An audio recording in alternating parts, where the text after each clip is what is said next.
નમસ્તે મિત્રો, સ્વાગત છે તમારું આજના ફરી એક નવા વિડીયોમાં। તો આજે આપણે આ વિડીયોમાં વાત કરશું એલપીજી સિલિન્ડરનું ઘરે બેઠા ઈ કેવાયસી કરવાની જે સરળ રીત છે તે જોશું આપણે। તો દર્શક મિત્રો, તમે અહીં સ્ક્રીનમાં જોઈ શકો છો, સરકારશ્રી તરફથી જણાવવામાં આવેલું છે 16 ઓગસ્ટ રાત્રિના 12 વાગ્યા પછી ઈ કેવાયસી ન કરાવનારા ગ્રાહકોને સિલિન્ડર માટે વધુ કિંમત ચૂકવવી પડશે। જેમાં કોઈ અડચણ વિના સિલિન્ડર મેળવવા માંગો છો તો ઈ કેવાયસી પૂર્ણ કરવાની 16 ઓગસ્ટ 2026 જે તારીખ છે તે છેલ્લી તારીખ છે। 16 ઓગસ્ટ 2026 સુધીમાં ઈ કેવાયસી કરી લેવાનું રહેશે। અન્યથા તમારે ગેસનો જે બોટલ છે તે રિફિલ કરાવવા માટે વધારે પૈસા ચૂકવવા પડશે। જે મિત્રો ઈ કેવાયસી કરેલું છે તેની સરખામણીમાં તમારે પૈસા વધારે ચૂકવવા પડશે। તો 16 તારીખ અથવા 16 તારીખ પછી તમે કઈ રીતે ઘરે બેઠા તમારા મોબાઈલથી તમે ઈ કેવાયસી કરી શકો તે આપણે આગળ વિડીયોમાં જોવાના છીએ। ઈ કેવાયસી છે તે તેની ડેડલાઇન છે તે કોઈ નક્કી નથી, ઓનલાઈન કે ઓફલાઈન બંને રીતે આપણે ઈ કેવાયસી કરી શકશું। તો આપણે અત્યારે આ વિડીયોમાં ઓનલાઈન કઈ રીતે ઈ કેવાયસી કરવું તે આપણે જોવાના છીએ મિત્રો। તો વિડીયોને અંત સુધી જોતા રહેજો। ચેનલમાં નવા હો તો ચેનલ સબસ્ક્રાઇબ કરી લેજો, જેથી તમને આવી અવનવી માહિતીના વિડીયો મળતા રહે। તો ચલો મિત્રો, વિડીયોની શરૂઆત કરીએ। તો સૌપ્રથમ મિત્રો, તમારે પ્લે સ્ટોરમાં જે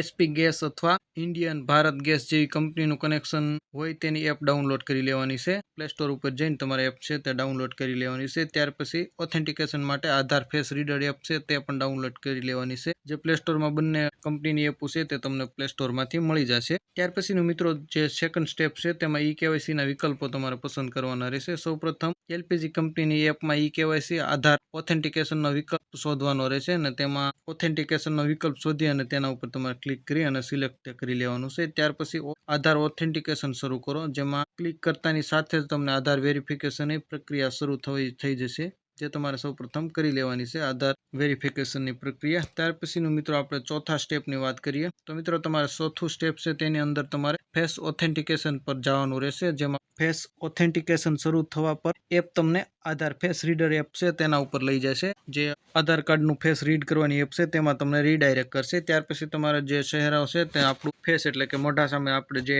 મોબાઈલ છે તે રાખવાનો રહેશે અને ફેસ રીડર જે એપ છે તે કેમેરાથી તમારો ચહેરો છે તે સ્કેન કરશે। સ્ક્રીન પર આપેલા નિર્દેશ અનુસાર તમારો જે કેમેરો છે તે મોબાઈલ ઉપર સામે રાખો અને ડાબી સાઈડ જમણી સાઈડ રાખવાની જે સ્પેસ કે તે રાખો। ત્યાર પછી તમને આંખ પટપટવાનું કે ત્યારે તમે 1-2 સેકન્ડ માટે આંખ પલકાવી શકો છો અને ત્યાર પછી તમારું જે કેવાયસી પૂરું થવાનો મેસેજ છે તે સક્સેસફુલીનો તમને મેસેજ સામે દેખાશે। કેવાયસી પૂરું થવાનો મેસેજ આવશે। ફેસ વેરિફિકેશન સફળ થતાં જ તમારું એલપીજી કંપનીની એપમાં ઈ કેવાયસી પ્રક્રિયા પૂર્ણ થઈ જશે। તો મિત્રો, સાવ સાદું અને સરળ સ્ટેપમાં તમે ઘરે બેઠા તમારા મોબાઈલથી ઈ કેવાયસી કરી શકો છો જે એલપીજી સિલિન્ડર છે તેનો। તો આ મિત્રો 6 જે સ્ટેપ છે તે સ્ટેપ ફોલો કરી અને તમારું ઈ કેવાયસી છે તે તમારા મોબાઈલમાંથી કરી શકો છો। ફરીથી હું આપને એકવાર મોટું જણાવી દઉં તો સૌપ્રથમ તમારે 2 એપ ડાઉનલોડ કરવાની છે પ્લે સ્ટોરમાંથી, એક આધાર ફેસ રીડરની એપ અને જે તે તમારે કનેક્શન ભારત અથવા ઇન્ડિયન છે તેની એપ ડાઉનલોડ કરી લેવાની છે। ત્યાર પછી તમારે ઈ કેવાયસીનું જે મેનુ છે તે સિલેક્ટ કરી લેવાનું છે અને ત્યાર પછી તેના ઉપર ક્લિક કરતા તમને આધાર વેરિફિકેશનનું કહેશે, જેમાં તમારે આધાર કાર્ડ નંબર નાખીને ઓટીપી મેળવી આધાર વેરીફાઈ કરી લેવાનું છે। ત્યાર પછી સેકન્ડ સ્ટેપ છે તે ફેસ ઓથેન્ટિકેશન, તેના ઉપર ક્લિક કરશો એટલે તમારું ફેસ